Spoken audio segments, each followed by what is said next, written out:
Hello everyone, আসসালামু আলাইকুম। আজকের ভিডিওতে আমি আলোচনা করব আপনাদের সাথে। আসলে অনেকেই আমার এসএমএস এ জিজ্ঞেস করেন, বারবার এসএমএস দেন যে ভাই জাপানিজ প্লেয়ার গুলার যখন আমরা গাড়ি রানিং এ থাকি তখন ডিসপ্লেটা কিভাবে অফ করে রাখবো। সো আজকের ভিডিওতে আমি আপনাদেরকে এই বিষয়টা দেখাবো যে আপনারা গাড়িটা যখন রানিং এ থাকবেন তখন প্লেয়ারের ডিসপ্লেটা কিভাবে অফ করে রাখবেন। সো ভিডিওটা স্টার্ট করা যাক। আপনার এই প্লেয়ারটা হলো টয়টার NSZT W6060 ডিভিডি প্লেয়ার। আবার এইরকম আরেকটা আছে সেম প্লেয়ার যেটা W6040। আসলে দুইটা প্লেয়ার একই রকম।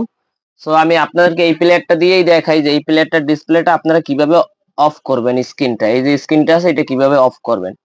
এই যে দেখেন স্ক্রিনে এই যে সবই আছে, আপনার গান টান সবই চলা আছে। যখন রানিং এ থাকবেন তখন অনেকেই আমাকে বলেন যে এই স্ক্রিনটা কিভাবে আপনারা অফ করবেন। এই স্ক্রিনটা অফ করার ক্ষেত্রে আপনাকে এই মেনু বাটনে ক্লিক করে ধরে রাখতে হবে।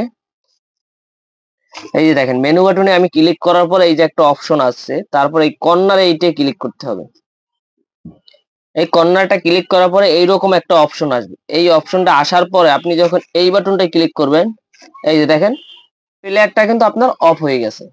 আসলে কিন্তু এই প্লেয়ারটা এইভাবে অফ করতে হয়, এছাড়া কোনো উপায় নেই এইভাবে ছাড়া। তো এইটুকু কষ্ট করে আপনাকে অফ করতে হবে। এই যে দেখেন প্লেয়ারটা কিন্তু এখন পুরোপুরি অফ হয়েছে। আপনি যখন আবার প্লেয়ারটা চালু করবেন, এই যে কোনো অডিও বাটন বা মেনু বাটন যেটা ক্লিক করবেন, আবার কিন্তু প্লেয়ারের ডিসপ্লেটা আবার অন হয়ে যাবে অটোমেটিকলি। সো এইভাবে আপনারা প্লেয়ারের ডিসপ্লেটা অন করতে পারেন। আজকের ভিডিওটা এই পর্যন্তই ছিল। আশা করি সবাই ভালো থাকবেন। ধন্যবাদ। আসসালামু আলাইকুম।